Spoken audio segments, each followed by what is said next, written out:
warahmatullahi wabarakatuh. Kami dari kelompok F yang beranggotakan. Perkenalkan, nama saya Paen Storus, NIM 1903040069. Nama saya Yavanema Bulele, NIM 1903040809. Nama saya Monica Kristiani Syedian, NIM 1903040066. Nama saya Afrima Rizaldo, NIM 1903040277. Nama saya Dian Satria, NIM 1903040075. Baiklah, kami akan menjelaskan uji sampel t-test, yang dimana dalam uji statistik parametrik terdapat beberapa uji yang dapat digunakan untuk mengambil kesimpulan tentang populasi dari sampel tersebut yang diambil. Seandainya sampel yang diambil merupakan sampel yang saling berhubungan, maka akan timbul suatu permasalahan bagaimana cara atau metode menganalisisnya. Dan uji statistik apa yang digunakan?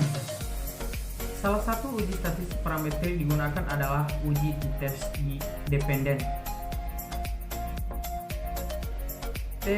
T-test atau uji T adalah uji statistik yang digunakan untuk menguji kebenaran atau kepalsuan hipotesis nol. Uji T pertama kali dikembangkan oleh William pada tahun 1915. Uji T dapat dibagi menjadi dua, yaitu yang pertama uji T yang digunakan untuk penguji hipotesis satu sampel, dan yang kedua uji T yang digunakan untuk penguji hipotesis dua sampel. Bila dihubungkan dengan kebebasan independensi sampel yang digunakan atau khusus bagi uji T dengan dua sampel, maka uji T dibagi lagi menjadi dua, yaitu uji T untuk sampel bebas atau independen dan uji T untuk sampel berpasangan atau paired. Uji t-test dependen ini adalah pengujian yang mana tidak adanya perbedaan yang signifikan antara nilai variabel dari dua sampel yang berpasangan atau berkolerasi. Fungsi dari t-test dependen adalah untuk membandingkan rata-rata dua grup yang saling berpasangan. Sampel berpasangan dapat diartikan sebagai sebuah sampel dengan subjek yang sama, namun mengalami dua perlakuan atau pengukuran yang berbeda, yaitu pengukuran sebelum dan sesudah dilakukan sebuah perlakuan. Syarat uji t-test dependen adalah yang pertama yaitu data distribusi normal. Yang kedua kelompok data adalah dependen atau saling berhubungan dan berpasangan. Dan yang ketiga, jenis data yang digunakan adalah numerik dan kategorik atau dua kelompok. Baiklah, materi selanjutnya yaitu istilah uji T, yang dimana sebagai salah satu tes statistik parametrik, tes T mulai pertama dikembangkan oleh William pada tahun 1915. Pada waktu itu, ia menggunakan nama samaran, yaitu student, dan huruf T yang terdapat dalam istilah tes T. Itu diambilkan huruf terakhir dari nama beliau. Itu pula sebabnya mengapa tes T sering juga disebut dengan nama atau istilah student T. Tes T atau t-test adalah salah satu tes statistik yang digunakan untuk menguji kebenaran atau kepalsuan hipotesis nihil, yang menyatakan bahwa di antara dua buah mean sampel yang diambil secara random dari populasi yang sama tidak terdapat perbedaan yang signifikan. Baiklah, saya akan melanjutkan penjelasan tentang uji T. Sampel adalah suatu proporsi kecil dari populasi yang seharusnya diteliti, yang dipilih atau ditetapkan untuk keperluan analisis. Dengan meneliti sampelnya saja, peneliti berharap akan dapat menarik kesimpulan tertentu yang akan dikenakan terhadap populasinya.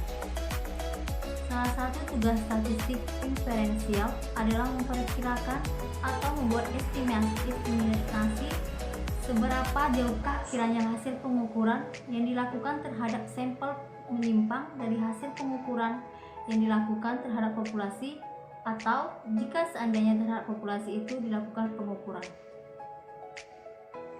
Baiklah, saya akan melanjutkan materi dari sebelumnya. Pemakaian uji T ini bervariasi. Uji dua arah.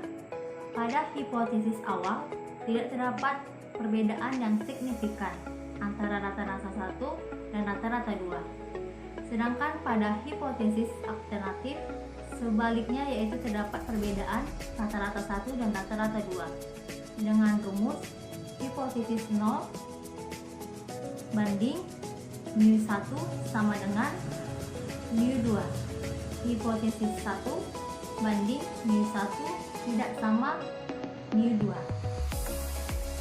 Uji satu arah di mana pada hipotesis awal kelompok atau sampel 1 memiliki rata-rata sama dengan atau lebih besar dengan rata-rata kelompok 2.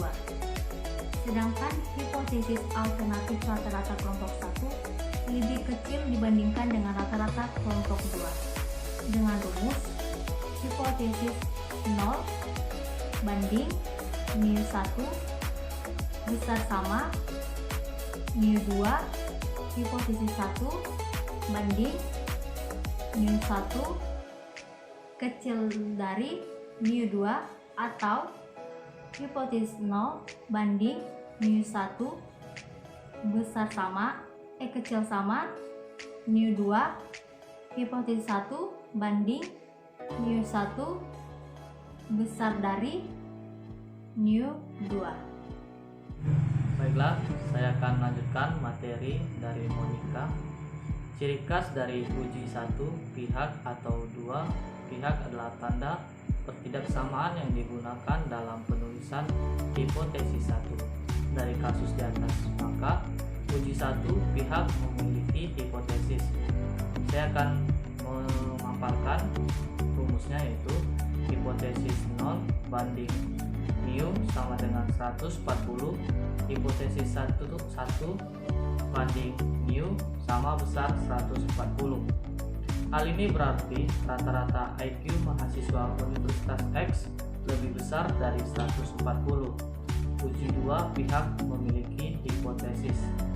Hipotesis 0 banding mu sama dengan 140, hipotesis 1 banding mu tidak sama 140. Hal ini berarti rata-rata IQ mahasiswa Universitas X tidak sama dengan 140, entah itu lebih besar atau lebih kecil dari 140.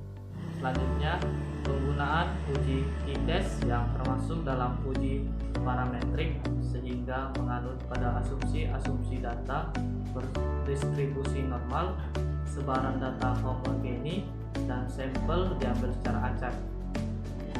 Penggunaan uji t-test independen sering digunakan dalam pengujian rancangan eksperimen yang bertujuan untuk membandingkan nilai rata-rata dari dua perlakuan yang ada. Data yang digunakan dalam pengujian t-test adalah data interval maupun data rasio. Baiklah, saya akan melanjutkan materi dari Pak Yan. Di sini kita mempunyai sampel data yang akan kita lakukan uji beda melalui SPSS. Berikut kita tampilkan sampel datanya di PowerPoint. Dari tabel test of normality, bahwasannya bagian Sapporo-Wilk sebelum dan sesudah kita mempunyai nilai sigma, yaitu sebesar yang sebelum 0,633, sedangkan yang sesudah memiliki 0,17. Dikarenakan nilai sesudah ini kecil dari 0,05, maka hasil dari tabel tersebut tidak normal. Maka selanjutnya akan kita lanjutkan uji Wilcoxon. Pada tabel range sesudah dan sebelum, kita memiliki nilai negatif range sebesar 0. Sedangkan pada bagian positif range-nya kita memiliki nilai 9, di mana nilai ini mengalami peningkatan yang signifikan. Sedangkan pada tabel KIS nilai output sebelum dan sudah memiliki nilai 1. Baiklah, saya akan melanjutkan untuk tabel tes statistik. Berdasarkan tabel tes statistik dapat diketahui bahwa nilai esim sigma sebesar 0,006 atau nilai tersebut lebih kecil dari 0,05, maka artinya terdapat perbedaan hasil belajar mahasiswa antara sebelum dan sesudah revitalisasi hasil belajar mahasiswa. Kemudian untuk tabel parent sample test bisa kita lihat untuk per 1 yang untuk sebelum nilai minnya yaitu min 7,000,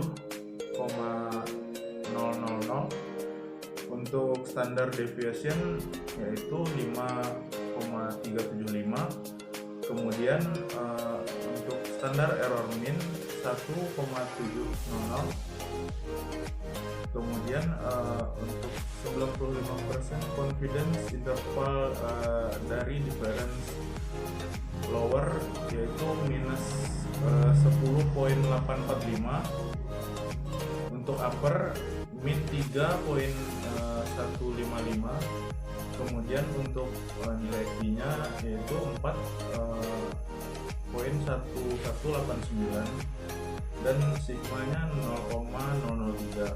Jadi untuk kesimpulannya nilai signifikansi dari contoh kasus ini adalah 0,003, proporsi kecil dari 0,05, sehingga hasil tes awal dan tes akhir mengalami perubahan yang signifikan.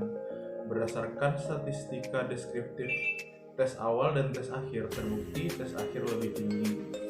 Baiklah, hanya sekian yang dapat kami sampaikan pada presentasi kali ini. Lebih dan kurang kami mohon maaf.